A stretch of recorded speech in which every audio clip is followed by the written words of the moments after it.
A question that comes up fairly frequently is whether it's legal to record police or whether it's legal to record anyone else in a public or even a private setting.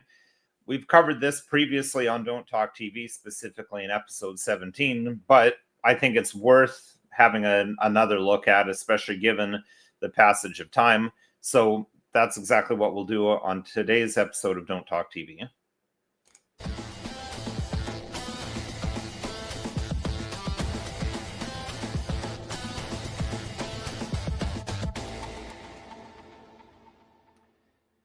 Hello, my name is Nicholas Wansputter. I'm a lawyer in Stratford, Ontario, Canada, and welcome to Don't Talk TV. Thank you to all of those who've already subscribed to us and for everyone who posts comments and gives us likes. And I would encourage you, if you're not a subscriber, to please consider subscribing. And especially if you like the video, please give us a like. That really helps us out with trying to grow the channel and trying to spread the legal education that we try to provide on people's rights and how the law in Canada works.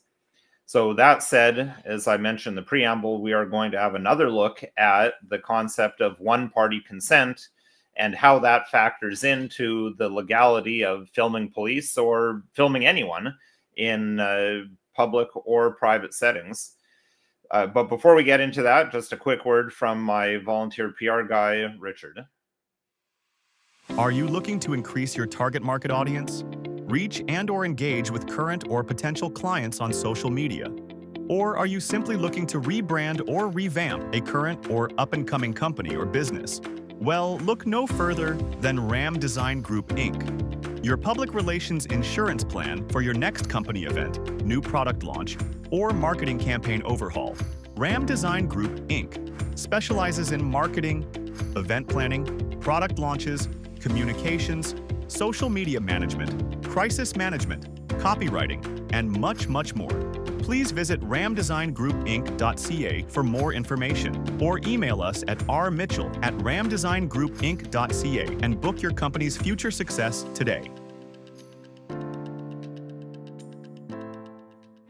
So with all those little preambles out of the way, let's get into the meat and potatoes of the episode. So what gave me the idea for this episode was this video that I saw on YouTube that came up on my feed from JL Scott Fishing that depicts a Canadian man's interaction with a conservation officer in Canada in November of 2025.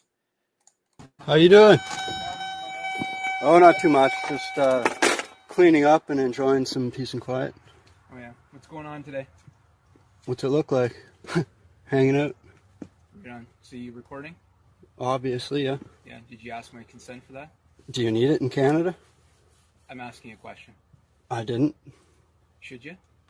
No. You don't think so? It's like freedom of, I don't know, freedom of photography. Anyway, so I'm a conservation.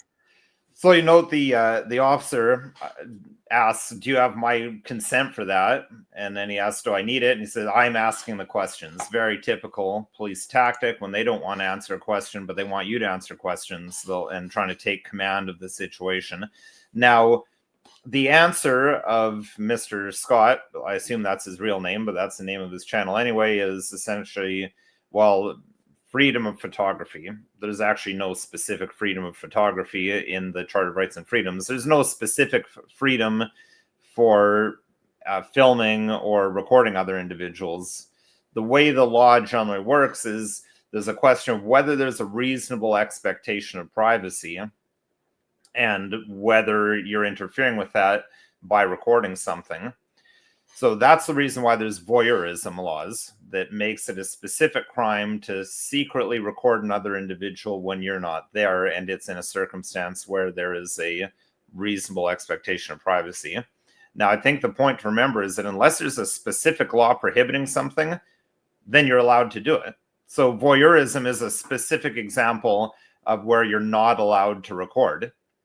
But let's have a look at the criminal code. Because this section 184 here is important when it comes to recording individuals. So 184 says that any person who, by means of electromagnetic, acoustic, mechanical, or other device, knowingly intercepts a private communication is guilty of an offense. However, this section does not apply to an individual who has the consent, expressed or implied, to intercept it, and that consent comes from the originator of the private communication or of the person intended by the originator thereof to receive it. So this is where if one of the people involved, either the person receiving the communication or the person originating it, if they give you consent, and you could be the originator or the receiver yourself, obviously you can give yourself consent, this section of the criminal code does not apply to you.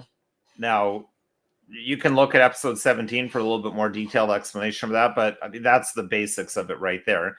Private communication can be recorded or intercepted if there's consent of one of the individuals involved in that conversation. And that's how police do a lot of their interceptions. That's how wires work.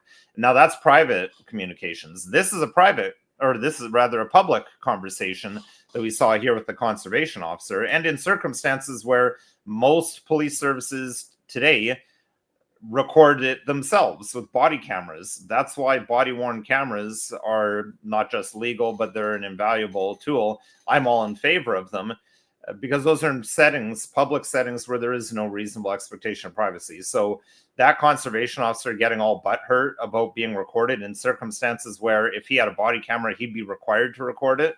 And in circumstances where other police officers would be recording, it's kind of ridiculous on his part, in my view.